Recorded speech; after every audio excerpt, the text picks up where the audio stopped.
வேத வசனத்திலே 1 சாமுவேல் 15ஆம் அதிகாரம் 22வது வசனத்திலே பார்க்கும் பொழுது அங்கே எழுதி வைத்திருக்கிறது, பலியை பார்க்கிலும் கீழ்ப்படிதல்.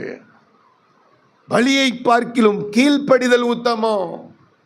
பலிகளை செலுத்துவதை பார்க்கிலும் கீழ்ப்படிதலை தான் கர்த்தர் விரும்புகிறார் என்று சொல்லி அங்கே எழுதி வைத்திருக்கிறதை பார்க்கிறோம்.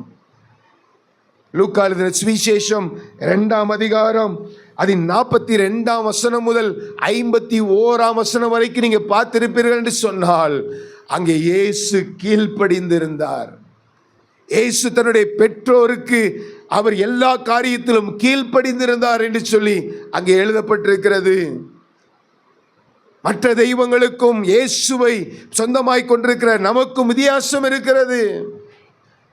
இயேசு ஒரு பிரமாணத்தை கொடுத்தார் என்று சொன்னால் அந்த பிரமாணத்திலே ஆண்டவர் செய்துவிட்டு அவருடைய வாழ்க்கை முறையில் செய்துவிட்டு தான் நமக்கு பிரமாணமாய் கொடுத்திருக்கிறார்.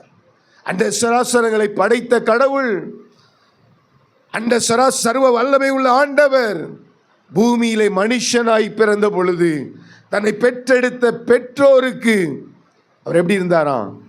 கீழ்ப்படிந்திருந்தார். கீழ்ப்படிதல்ல பெரிய ஆசீர்வாதம் இருக்கிறது.